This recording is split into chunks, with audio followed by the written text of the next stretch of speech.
mystery of the hour, gathered here in one strong body, gathered here in the struggle and the power.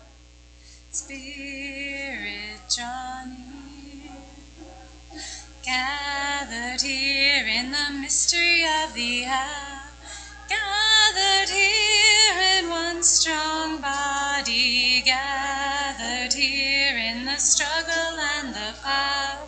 Spirit, draw near, gathered here in the mystery of the hour, gathered here in one strong body, gathered here in the struggle and the power. Spirit, draw near. One more time. Gathered here in the mystery of the hour, gathered here in one strong body, gathered here in the struggle and the power. Spirit, draw near. One more time. Gathered here in the mystery of the hour, gathered here in one strong body, gathered here in the struggle and the power. Spirit, draw near.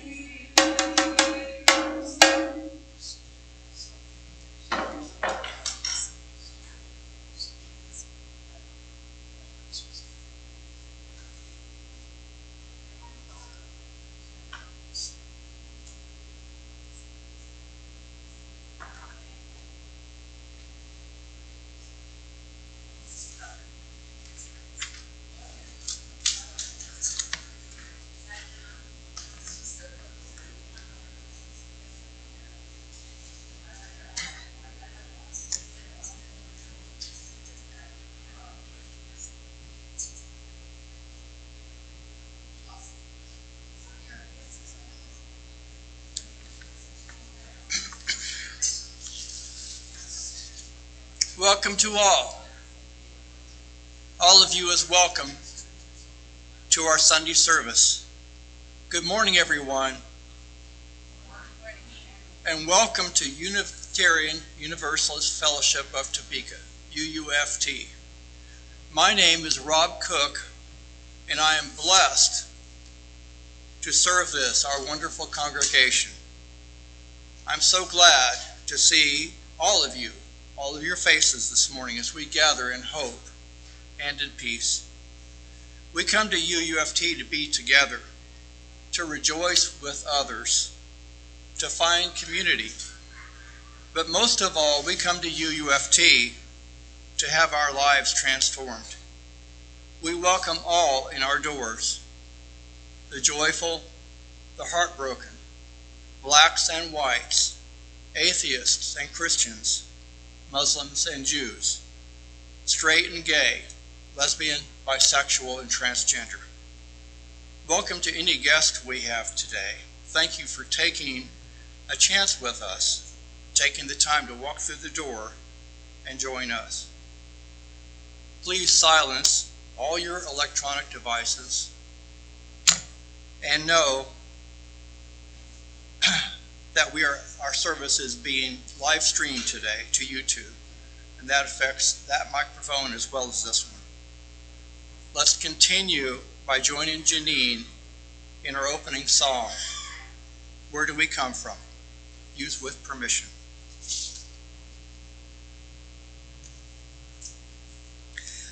All right, this is one of them that we're going to all sing different parts eventually. So we'll sing the 3 or 4 together, and then we will break it up. And I'm glad some of my stronger singers I saw walk in the door today. All right. Where do we come from? What are we? Where are we going? Where do we come from? What are we? Where are we going? Where do we come from? Where do we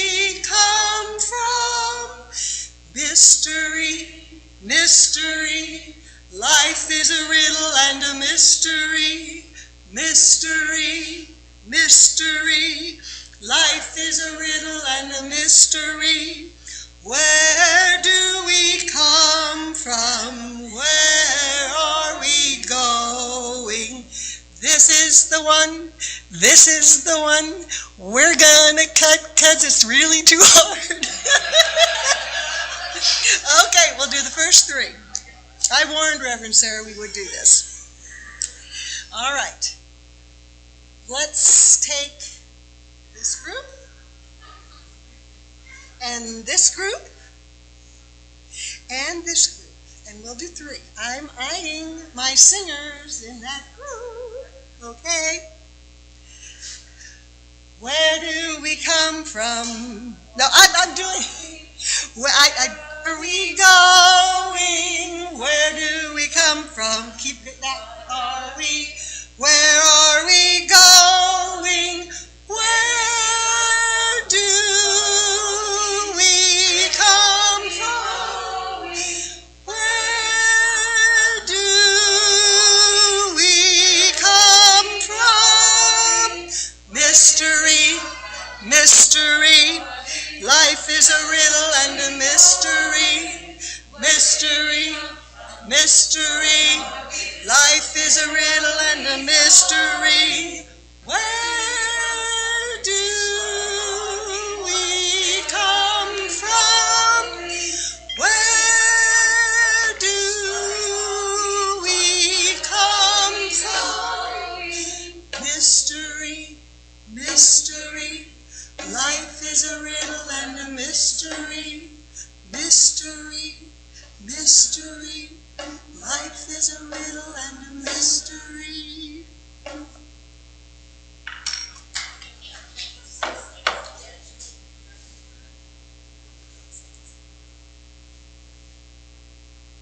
Chalice lady today.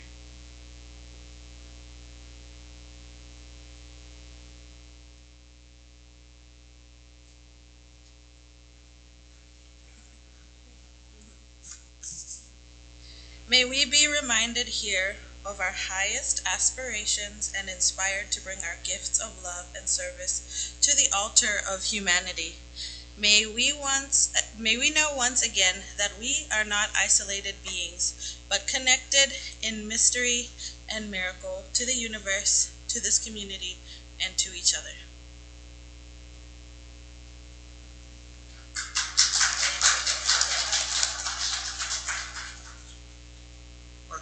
Are you announcements?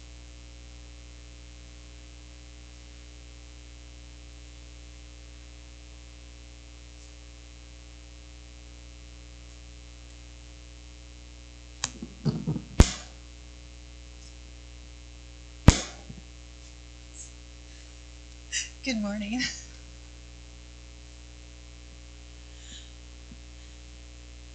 Next, can you hear me okay? All right. Next Sunday is our multi-gen service. So I hope everybody can come. We're going to have a triple C reception afterwards. Coffee, cocoa, and cookies.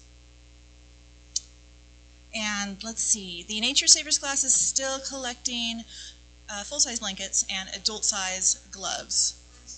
Twin-size blankets. And large, yeah. Just not the small lab blankets. All right, children, if you'd like to come up, I have a really good story for you today.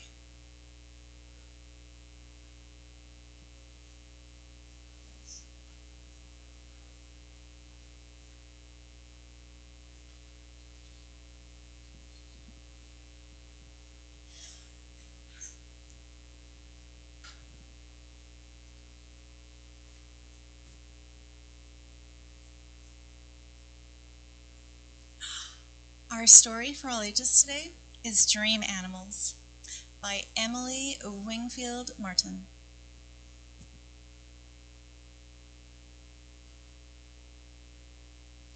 There are animals from long ago and twice as far away. Their maps are made of starlight and can't be seen by day.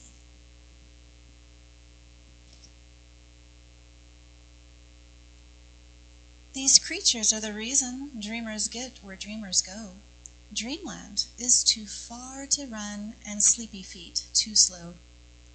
You only have to close your eyes, and when you snuggle in, you'll be carried to your dream tonight on wing or paw or fin. Perhaps a bear will carry you to meet peculiar friends.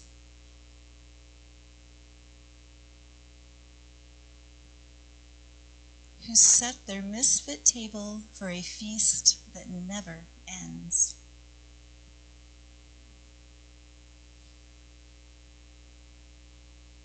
Or will you hold on tightly as a red fox leaps and bounds?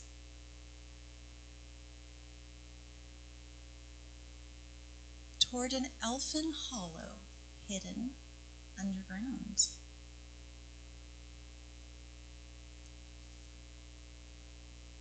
Will robins race to fly you somewhere high above the trees?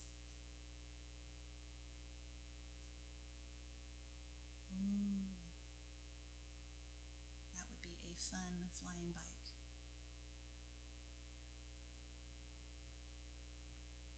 Or will a narwhal dive with you beneath the 7 seas?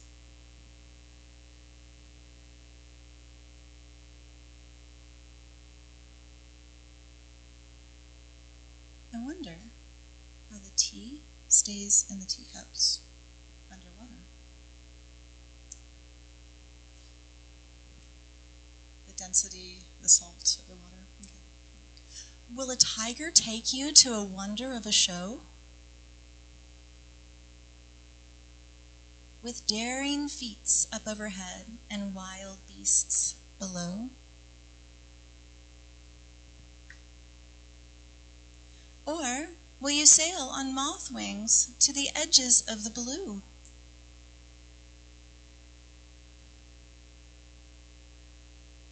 To find the very moon and stars are waiting just for you.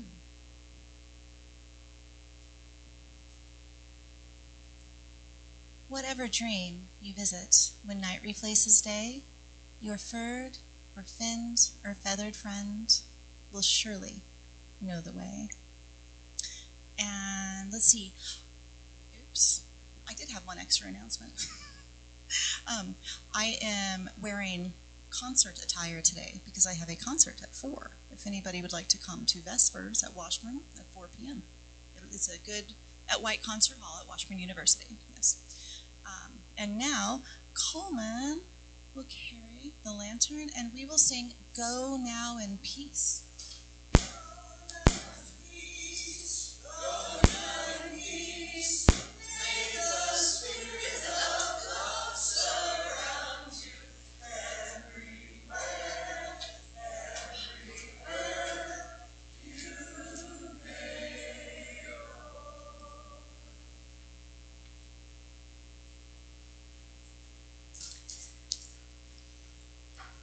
We welcome you now to share your joys and concerns. We come today, our lives full. Some folks have not come today, letting us know they're ill, and others we know have particular health challenges and stresses. For our joys and concerns, we have candles that you may light if there's a joy or celebration in your heart you want to put flame to this morning. And for any sorrows or concerns, there's water. You may come and drop a pebble in while we sing, Comfort Me, O my soul.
For all the other joys and concerns you carry in your hearts, we are here for you and hope to hear more at our fellowship time after service.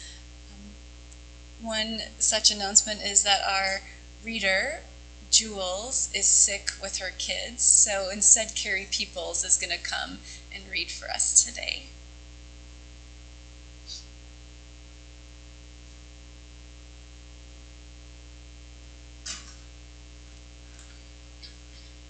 Hi, I'm Carrie Peoples, and I'm going to be reading What to Remember When Waking by David White.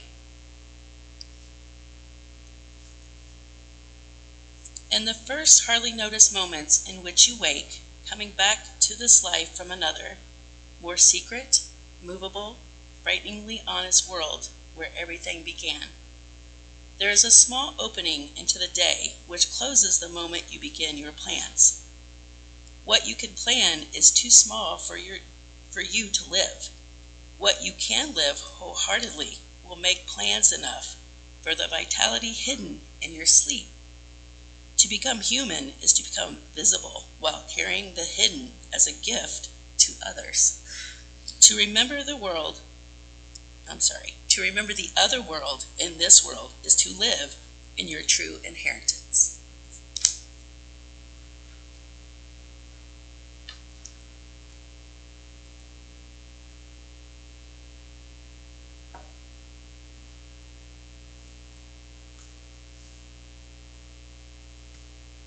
Thank you, Rob, for this beautiful photo for our meditation today. And I invite you to come into your breath and we'll connect into that dream world. If you're comfortable letting your eyelids close part way or all the way down, let the inner eye watch the breath as it comes in and out. Tracing the flow of air from the nose or mouth down the throat into the lungs and back out.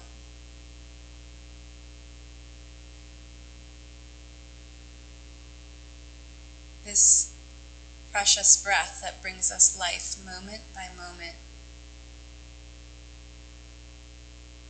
continually feeding us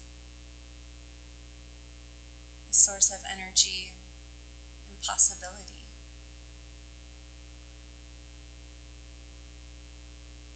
We might notice where the breath is flowing this morning. If it's into our upper chest with stressed shoulders, if it's deep in the bottom part of the lungs with the belly big, if it's right in the middle with the rib cage expanding, front, back, left, and right.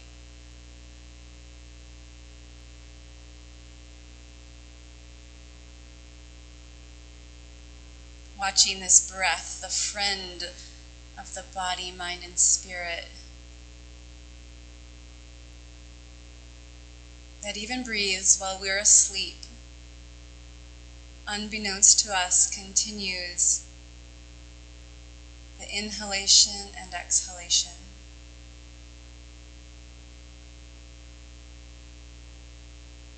Feeding us in the dream world.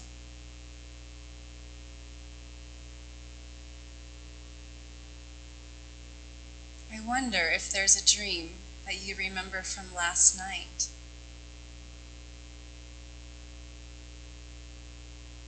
An image, a person, a color, or from the week prior or the year prior.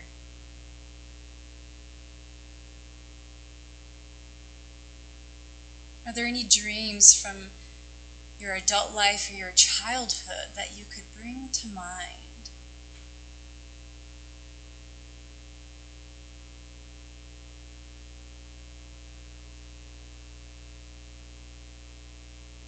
And if not your own dream, do you recall a dream of a friend or family member or in a movie? What have you seen or heard of the dream world?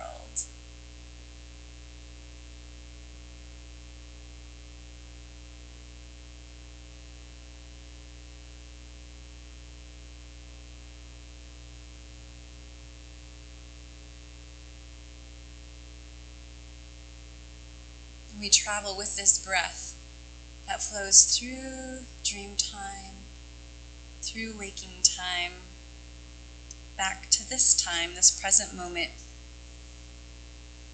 opening our eyes in what's called the waking dream state.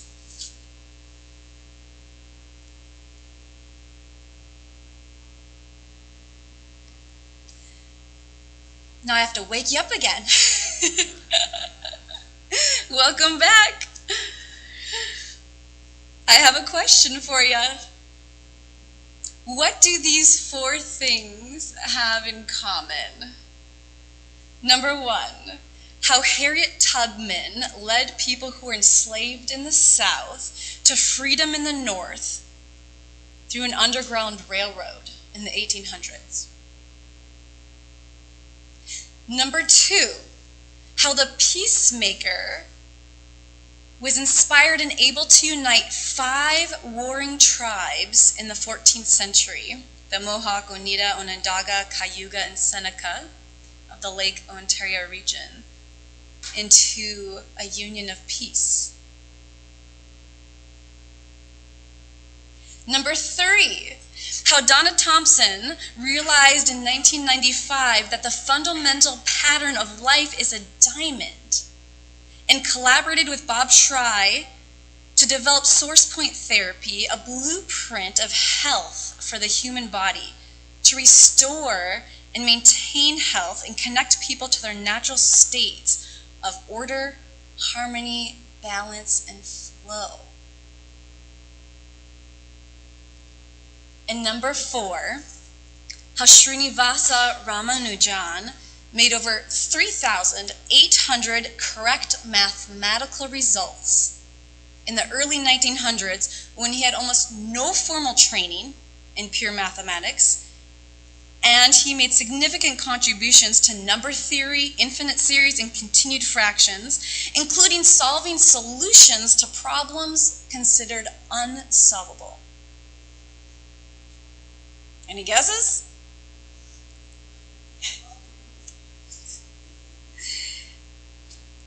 If you were to guess that these humans were extremely dedicated to serving others and thus made profound gains for humanity in our global society, you're right.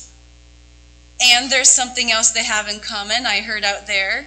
They didn't credit themselves for their inspiration and direction in life. They didn't claim their own intelligence or cleverness somehow spurred them.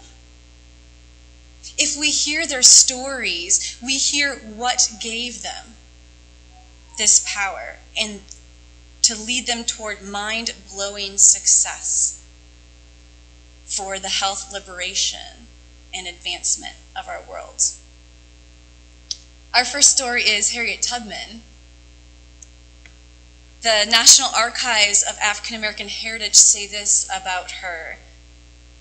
Born Arminta Ross in 1822 in Maryland, Harriet Tubman was one of the most famous conductors of the Underground Railroad, an abolitionist, suffragist, activist, and served in the Civil War as a leader, nurse, cook, scout, and spy. Tubman was arguably the most successful individual who personally led enslaved people to freedom. And during the Civil War, she was given the nickname Moses.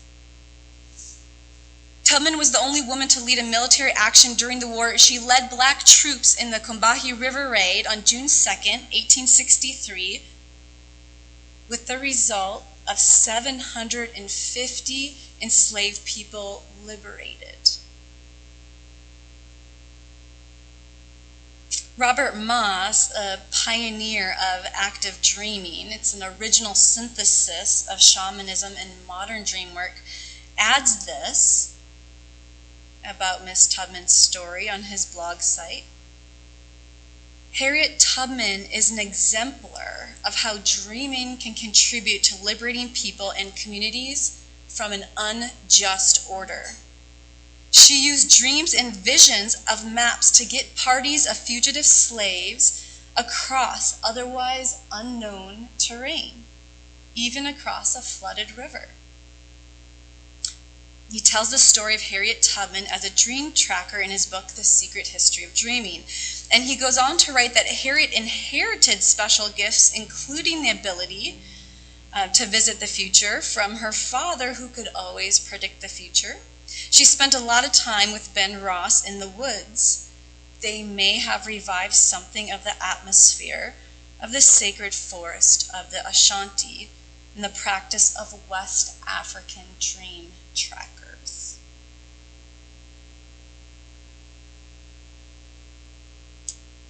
Our next story is about how peace and unity came to 5 warring Native American nations. I'll share some sections from the history portion of the Oneida Nation website. They use the name Haudenosaunee, which means people who build a house, to refer to this alliance among 5 nations. They later added 1 more nation, so it became 6 nations, also called the Iroquois Confederacy. Does that ring a bell for anybody who studied the history of the U.S. democracy? We got some ideas or stole some ideas. So this is what they say. At one time, the Haudenosaunee people were in mixed emotions with each other. During this time, a lot of people started to feud with each other violently. It was getting so bad, the Creator started to notice and felt he needed to send the people a message of what their duties are on Mother Earth. He sent this message through a man named 2 Rows of Teeth, otherwise known as the Peacemaker. The Peacemaker received the Creator's message in a dream. The Creator told him to spread this word of peace to the Haudenosaunee people. And the Peacemaker started in the east and headed west and met another man named Hiawatha.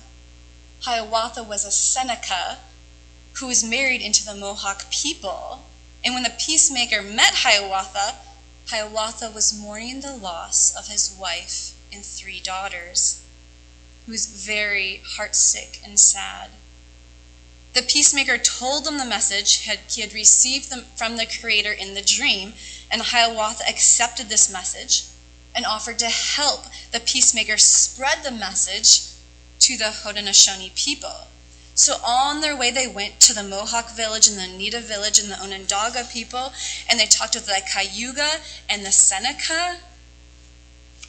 And after helping some folks who were opposed clear their mind and see straight, all the nations accepted the great law of peace.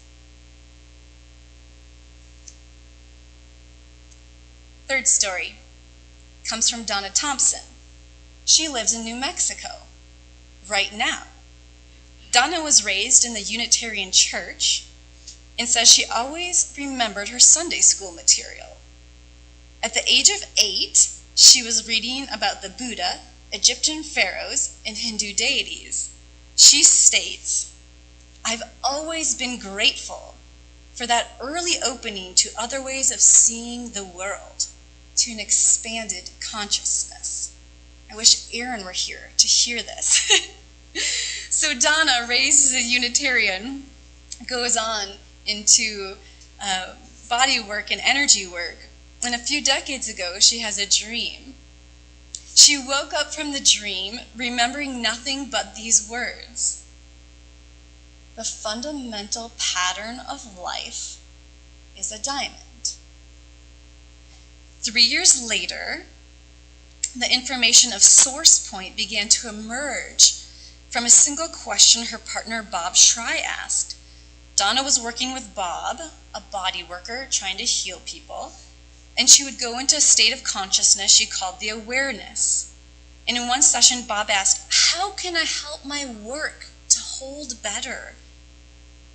And source point therapy emerged in these sessions with Bob asking questions and Donna responding from the awareness, which she calls the dream time state, or waking visions. I heard some people say visions out there. So these visions revealed the DMin points, which is an energy field around the body, as the basis of this work. It's like a mandala. And we know that geometric patterns have been used as a portal to source, to the other dimensions, to greater consciousness for a long time. Our last story is about a prodigy from India. In 1991, Robert Knigle wrote a biography about Srinivasa Ramanujan called The Man Who Knew Infinity, The Life of a Genius, Ramanujan. I'm going to share just a couple paragraphs of summary per Wikipedia. Ramanujan initially developed his own mathematical research in isolation. He tried to interest leading professional mathematicians in his work, but failed. What he would show them was too novel, too unfamiliar, and presented in unusual ways. But in 1913, he began a postal correspondence with an English mathematician, G.H. Hardy, at the University of Cambridge. Recognizing Ramanujan's work as extraordinary, Hardy arranged for him to travel to Cambridge and note that Ramanujan had produced groundbreaking new theorems, including some that defeated him entirely. Hardy writes, "I had never seen anything like them before, and these theorems had proven advanced results. They were unconventional, but original. Some are titled the Ramanujan prime, the Ramanujan theta function, and they've opened entire new areas of work and inspired a vast amount of research. Out of 3,900 mathematical results, he was correct on all but 24. How did he do this? His Indian biographers describe him as rigorously orthodox Hindu, and he credits his acumen to the family goddess, Namagiri Thayer, or who we might more know as the goddess Lakshmi. He looked to her for inspiration in his work, and he had visions of scrolls of complex mathematical formulas unfold before his eyes. And he often said, "An equation for me has no meaning unless it expresses a thought of God."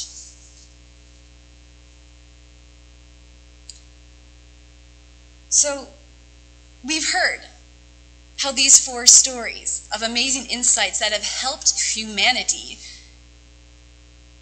from helping free people who are enslaved to advancing mathematical proofs to the blueprint of health for a human body, that they were first arrived through dreams. The dream world is a rich field of information for those who connect deeply to it. And so what about the rest of us who don't get direct messages from Source, Spirit, or God in our dreams? Does anyone here get a clear vision about how to specifically liberate your community? I wish. I wasn't born getting clear instructions that I can remember. I had nightmares growing up. I had recurring dreams with problems that I couldn't solve. I did see beautiful things that I couldn't interpret or make sense of. And somehow I got some weird messages without arrows pointing the way. How could this dark violence and extravagant beauty of the dream world become our guideposts on a path toward freedom? We can find clues and messages in our dreams to help us live better, happier, and healthier lives through a practice called dreamwork. Dreamwork is about sifting through the symbols and energy of a dream until we have a aha moment that clicks with our waking reality. And from there, we can explore how that sense of healing and clarity can guide us forward. So what do you dream about? I'm so curious. What could you dream about? How could we manifest more healing in this world? There are many approaches to dream work and focuses you could take. I'm going to share just a couple. One way you could interpret a dream is to imagine that every person in the dream represents an aspect of you. So one part of you is chasing another part of you in the dream of chasing. Or one part of you is swimming while another part is lighting a fire. How do these parts want to integrate? Or parts of yourself can show up as different objects. And the method of dream work that looks as part says that these parts want to get out of tension and come into harmony with each other. Another approach to dream work is looking at the subconscious messages. When our conscious minds push away painful thoughts because we don't have time or support to deal with them, they can show up in our dream life, asking us to address them. So we could see dreams as an offering from the unconscious to show us parts of ourselves that still need healing.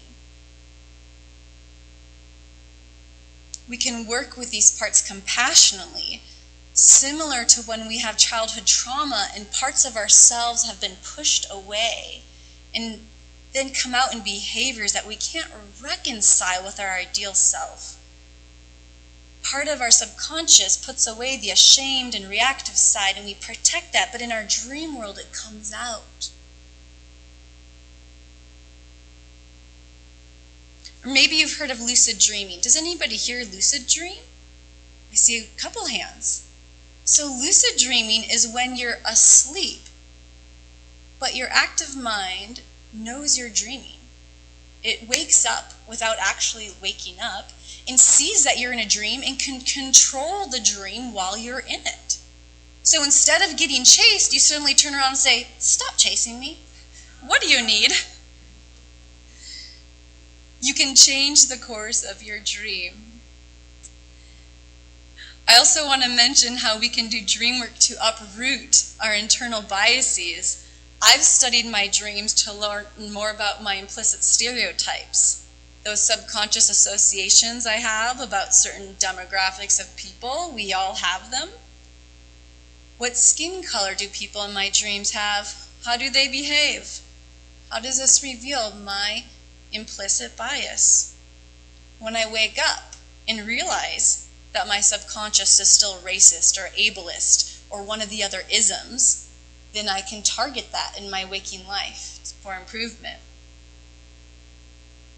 I wonder if there's ways your dreams reveal your biases. And lastly, I want to name how some people not only receive messages from God, but talk back to God, have a little dialogue in their dreams. They have a conversation back and forth about life. And because we're UUs, we must include the Projective Dreamwork of Reverend Jeremy Taylor, a doctor of ministry and a Unitarian Universalist minister, who was an author and co-founder of the International Association for the Study of Dreams. And I have to say, since working here, how many UUs have co-founded international organizations? It's incredible. So here's another one. Jeremy Taylor, who died recently in 2018, developed a group style of dream work called Projective Dreamwork with 10 principles. I want to highlight just a few of them today. One is that all dreams come in the service of healing and wholeness. Even those scary ones, they have some message for us to help us in our liberation. Number 2, no dream comes just to tell the dreamer what he or she or they already know. So people will say, well, aren't dreams just leftover synapses firing from the day because this thing that happened in my dream was partly in my day? Yes. And also, the story that those random things are woven into can have multiple meanings beyond releasing a memory from the day. And also, all dreams reflect the inborn creativity and ability to face and solve life's problems. How amazing would it be if we could tap into our dreams like Harriet Tubman, who saw ways to lead people to freedom? Also want to note, number 8, all dreams reflect society as a whole, as well as the dreamer's relationship to it, that we're in service to humanity.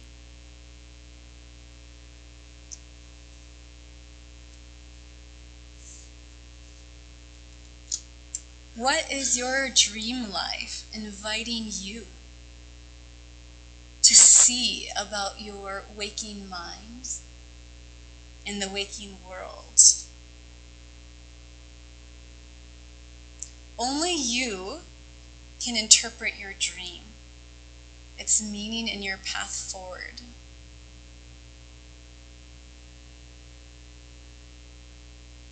And I trust that you might have a dream that's even for this community, UUFT. And I'd love for you to bring it forward someday. Thank you.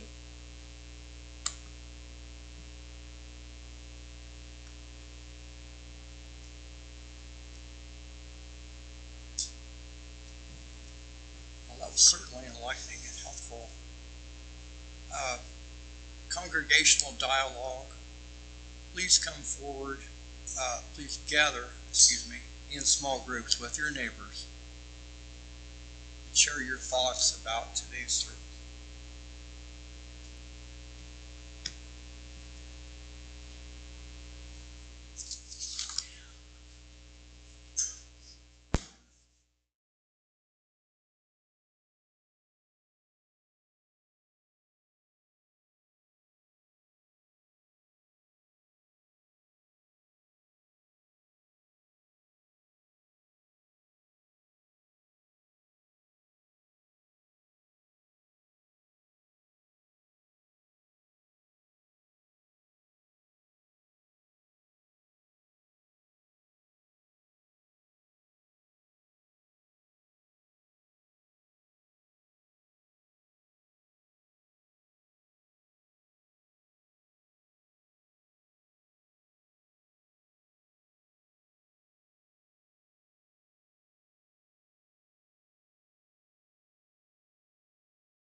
nears an amber sky, the wind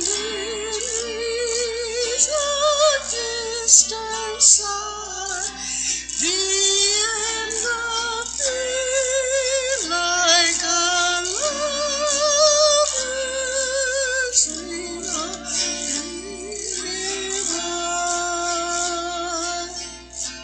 the night is close upon me. Then will the trees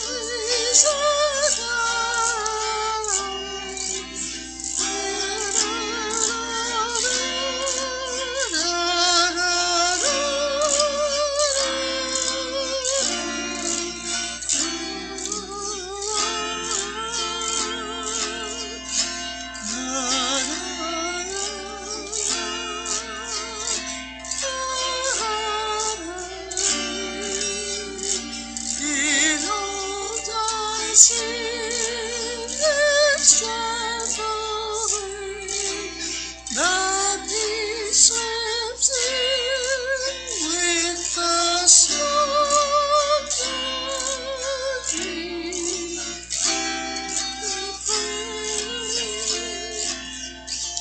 The end of day, the passing year, the rush of life, forgotten fear, will of the night and the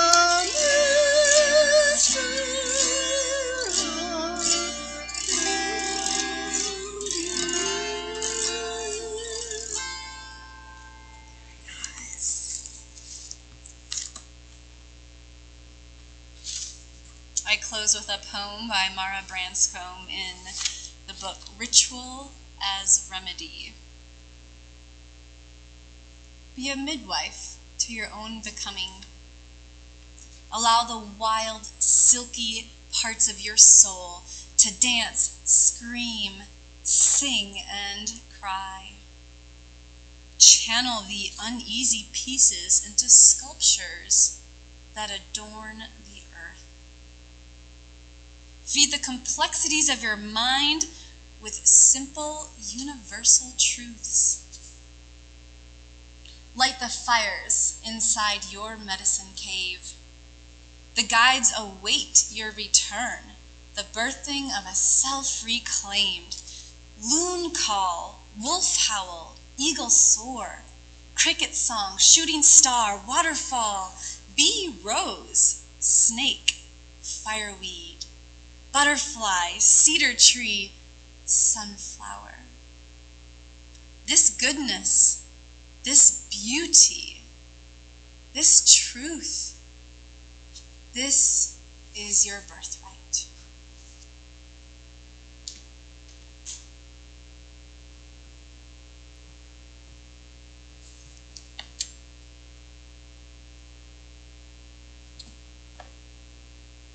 Find my place here. We will extinguish the chalice.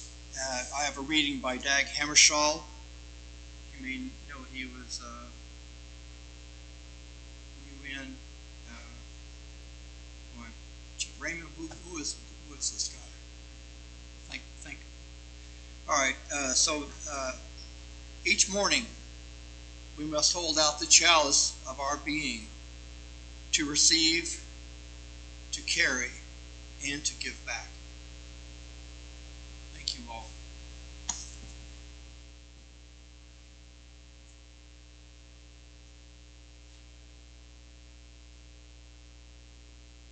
Just for coffee and conversation in the gathering space.